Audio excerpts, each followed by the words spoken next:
It's a city where anything can happen, so what could go wrong or right as I hit up LA Unscripted from Elysian Valley.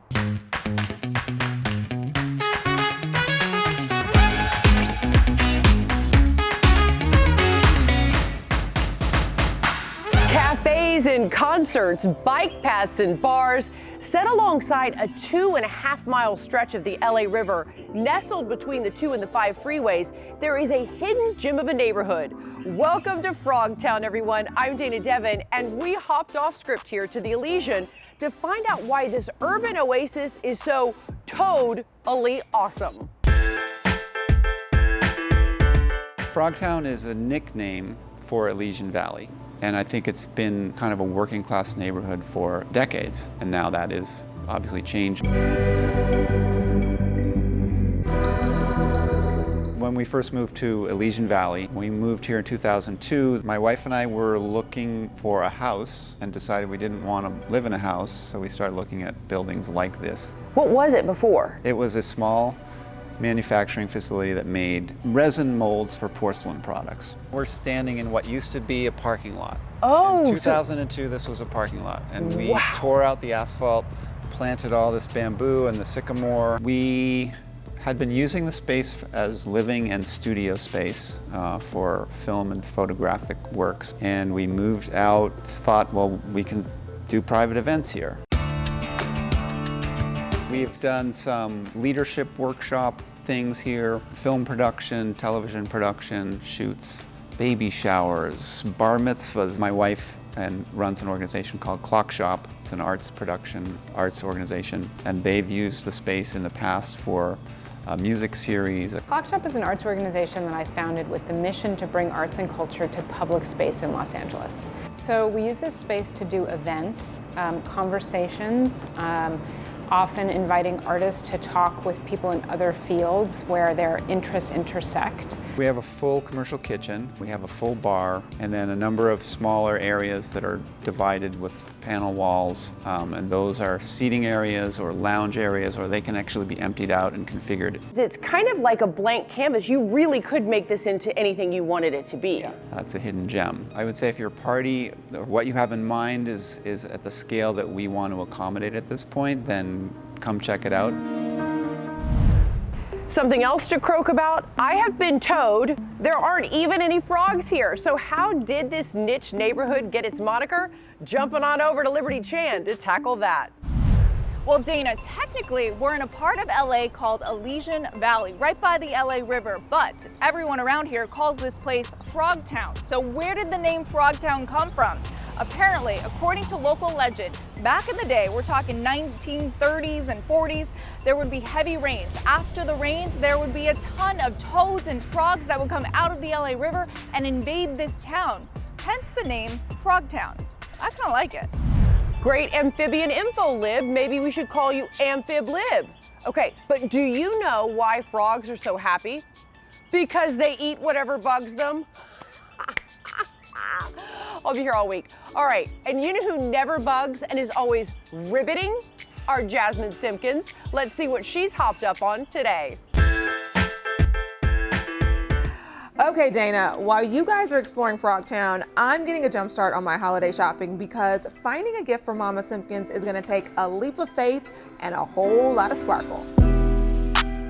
Welcome to Macy's at South Coast Plaza. I am looking for something really special for my mom, and she loves diamonds. Of course, who doesn't? So Portfolio by De Beers Forever Mark is a brand new line of diamond jewelry that's chic, it's trendy, it's accessible, and it's truly perfect for life's everyday moments. We have rings and stackable rings and bracelets and necklaces. So what is the ideal gift for her? Oh, she likes it all. De Beers has more than 130 years of diamond expertise and really individually selects diamonds that are beautiful, rare, and responsibly sourced to become De Beers Forever Mark. Look how amazing that looks on so you. Pretty. Varieties come in all shapes and sizes, and that means there is something for everyone's budget.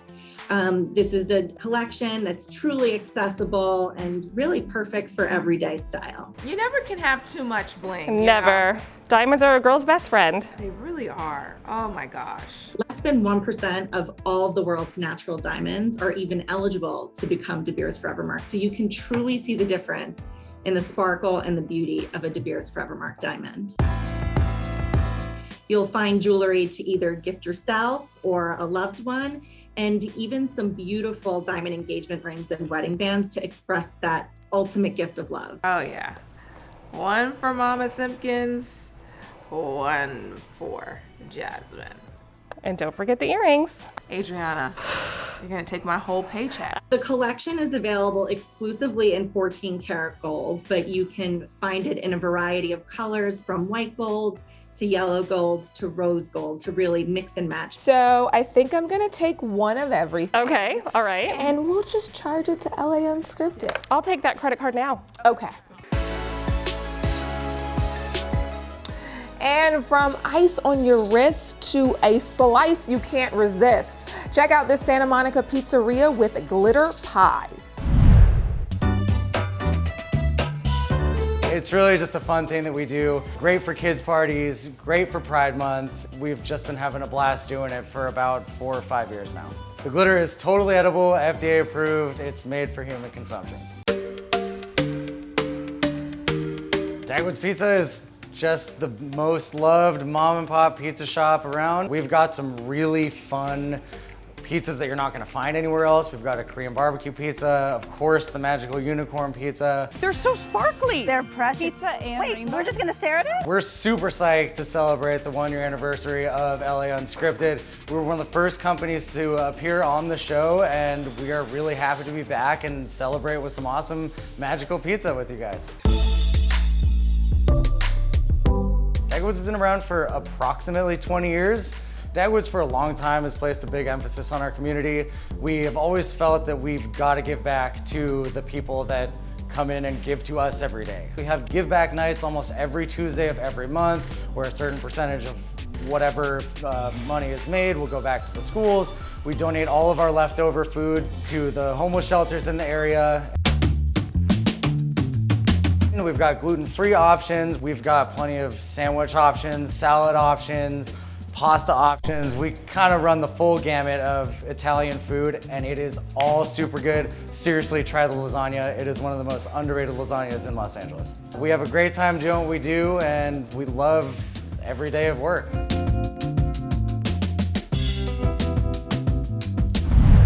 Coming up, Deli Delight, why this super small sandwich shop inside a shipping container has such a big following. Our Megan Tellis takes a bite. Plus, Liberty gets baked and glazed, making ceramics, of course. Geez, people, what'd you think when I said baked? LA Unscripted from Elysian in Frogtown. We will leap right back.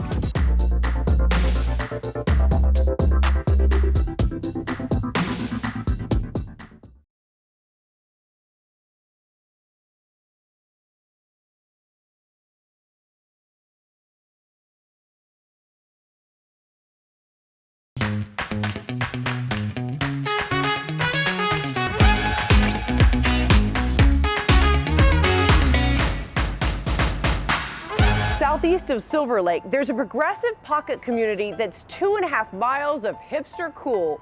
Welcome back to LA Unscripted from the Elysian in Frogtown. I'm Dana Devin. At about 17,000 Angelinos kissed a lot of frogs to call this prince of a place home. Does that even make sense? Probably not. But anyway, Elysian Park means playground of the angels, and fun is exactly what happens here. Well, the space is very flexible, and when you come into the property, you're coming into this 5,000 square foot exterior space. We've done everything from, you know, larger scale weddings to small things, and now we're a seated dinner for 30 people, like if you're turning 40, and then a cocktail type of party for 50 to 75 people. Also heating up just down the street, Cobalt and Clay. Lib getting her hands dirty for this one.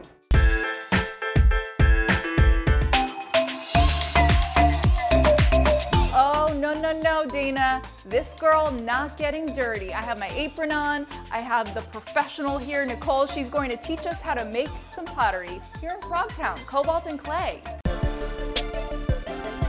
So my grandparents moved here actually in 1970. I was born and raised in Frogtown. Growing up in LA, being a Hispanic woman, I never thought that a creative career was even an option. My name's Nicole Reyes, and I'm the owner of Cobalt and Clay.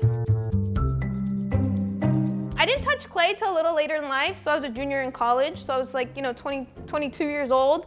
But I just felt like the moments my hand touched the clay, it just kind of opened up a new kind of creative field. Oh gosh. And then left hand's really strong, just push away towards that table. And I feel like the moment I started to make money off of clay, like selling, my own pottery and just realizing this is a possibility. There's the rings on the wheel head. You're gonna aim for that center circle and you're gonna smack it down. Okay, awesome. Cobalt and Clay is a community ceramic studio, and we specialize in classes, workshops, and memberships. I think what makes Cobalt and Clay unique as far as pottery is just the community setting. We are a smaller studio compared to other studios in the LA area. We're also very family oriented. You get that really kind of small, like mom and pop restaurant feel that some creative spaces could potentially lack. Two of our well-known teachers right now, they came when they were 18. They just graduated high school, both of them. So now they're in college. It's just been amazing to see them grow along with the business. And then squeeze your hands together. And then at the top, gently let go. 1, 2, 3, let go. Good job. I think it's just honestly really what speaks about pottery to people is just the kind of taking a step back from technology, post-COVID times. It was a really tech-heavy year for the world. Once you start throwing something or creating, it just takes you to a space of just calmness and peacefulness and just understanding, the coffee mug that you have in your hands in the morning, you created a month ago, with your hands. It's just a beautiful process. All right, Nicole. I know it doesn't look like much, but it's my little baby, and I'm really proud of it.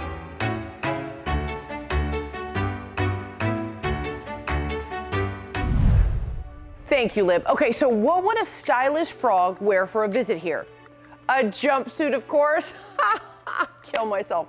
All right, stock up because the neighborhood is expecting a lot more house hunters to hop on the Frogtown bandwagon. Megan Tellis is here with the rise to urbanize. Okay, Dana, I have my high heels on, but I am coming up here. I am falling in love with Frogtown. Take a look at this. This is a cool bicycle cafe. It is called Spoke. You can rent bikes, you can eat some grub, hang out with friends. And then, okay, looking both ways, crossing the road here, and you have the oh so famous LA River, where a lot of cool things like going kayaking can go down in the water right there. And did you know that each and every year there is an art show? Now, after COVID, it's gonna happen every other year. It's free, it's open to the public, and it happens each and every fall. That's where we're coming, girlfriend. Those tadpole millennials and Gen Zers sure love those live-work developments. All right, we have more cool coming up. The tongue-in-cheek cafe serving up mile-high sandwiches named after your favorite NPR hosts. Ira Glass, Hold the Sprouts. LA Unscripted from Frogtown will be back before you can ribbit.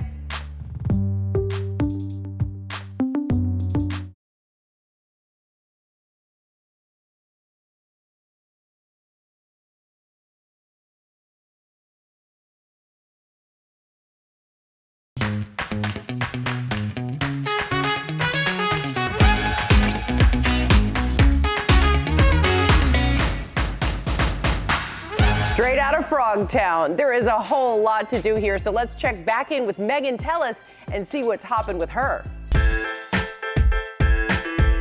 Yeah, that's right, Dana. Right here in the heart of Frogtown on the corner of Blake and Knox, you have the adorable sandwich shop, which is in a shipping container. It is called Wax Paper, and I'm gonna meet up with the owners, but first, knock, knock. Hi, welcome. Lauren and Peter Lemos, do they happen to be here? They are. The owners? Yes. Okay, let's meet them. It's amazing. It is not for everyone. There's just something about us as a team that works. We're really different people, which is like a huge benefit. I kind of start things and Peter kind of closes them or vice versa. We met working in a restaurant, so it was just kind of meant to be. So we started dating back in 2012, got engaged in 2013, and married in 2014. We started working on wax paper 6 to 8 months after we got married. We're gonna make a sandwich. I think I know how to make a good sandwich, but you're the pro, so we're gonna do some turkey and cheese today? Yeah, our Okay. Terry Gross, turkey, pepper jack, and a slaw. Then we have green chili aioli. Oh, I love an aioli. Wax paper was Peter's thought. He is a huge fan of music. We're both huge music fans. Records used to be made of wax, so that was kind of the part, but mainly wax paper comes from the old school tradition of wrapping your sandwiches in wax paper. So that's a portion of turkey. So warm bread, very cold meat, which I love. So this is the slaw. Working on the slaw here. The vibe is definitely community. We have a ton of local fare, local vendors. Our bread is baked just up the street, like literally up the street on Riverside, Bub and Grandma's. Also, our sesame rolls come from France Bakery, which is on Fletcher. We sell chips from Lavash Factory, which is right behind us. You can smell them baking their bread at 4. The Krugermans, they're a pickle factory. They've been here for 50 years. We name all of our sandwiches after NPR hosts. You don't realize it, but the names are so iconic. The people are so iconic. And it's stuck? People, do they get it when they come? People get it. Local, unique, niche, it's kind of something different. The sandwich is a classic thing, and it's our spin on it. So I love it that we have the soft warm bread, the cold aioli, the cool meat, and then a lot of crunch. Okay, toast. Yeah. Salud. Cheers. Take a bite. Oh my God. Okay, question for you. What do frogs do with paper? They ribbit. I love that. I think wax paper needs to add a dynamite. That would be my ultimate sandwich, and it would be basically Thanksgiving between 2 pieces of bread, right? All right, I do not, however, think that is what Jessica Holmes is whipping up. Let's check it out. I love nachos. And I was thinking, what's a way to kind of come up with something where it's a little bit healthier and it has more veggies and different ingredients? And then I saw a recipe for Greek nachos and I thought, okay, I can get down with Greek nachos. So let me start with the veggies. I'll cut up some green pepper. You dice it pretty small. Then from the green pepper, do a little onion. Now I'm gonna go bring these to the pan behind me. Now I'm gonna add the garlic, 2 cloves. Now what I'm gonna do is I'm gonna take the veggies out. Okay, time for the lamb. Let's get it in. Add a little salt, some pepper. And then another thing I wanna add, which I really think is very Greek, obviously, oregano. So a good amount of oregano. Time to top the nachos. So our lamb is cooked and I got pita chips, plain. They're not even salted. Man overboard. And we try to just get as much of it across the nachos. You don't want to waste any of the goodness, the onions, the peppers, the garlic, the pine nuts, and now to the cheese. For melting purposes, this is a Mexican-style 4-cheese blend. Now you put them in the oven under the broiler just until the cheese melts, and then we're gonna top it with our veggies. One of my favorite Greek condiments is tzatziki. So the grating of the cucumber is the most time-consuming thing with tzatziki. There's your cucumber. Put it on some paper towel or a towel, whatever, and then you wrap it up. Look at this. All of that would make your sauce watery. Get our bowl, and we'll add the Greek yogurt, full fat, sour cream, a good dollop. Stir that around. Tzatziki needs a lot of garlic. It's a very garlicky condiment. So I grate some salt, a good amount of salt because the sour cream and the Greek yogurt doesn't have any salt. A good amount of lemon. And then this is where you really check the seasonings and say, oh, needs a little more garlic, needs a little more salt. To top our nachos, I'm gonna start with the spinach and then chopped tomatoes. some of the Kalamata olives is some marinated artichoke hearts. Oh, and then more cheese. We're gonna do some feta. Let's do a little tzatziki on top. What do you say? It's all of your favorite Greek flavors, but made into nachos. I wonder how Jess would serve up some frog's legs. They taste like chicken. Sorry, Kermit. All right, that is it for us today from Frogtown. Thank you so much to the Elysian for letting us go off script at your amazing event space. They are taking bookings now. All right, where will LAU be next? We are hopping all over the place. You never know where we will pop up next. We'll see you next time. Mwah.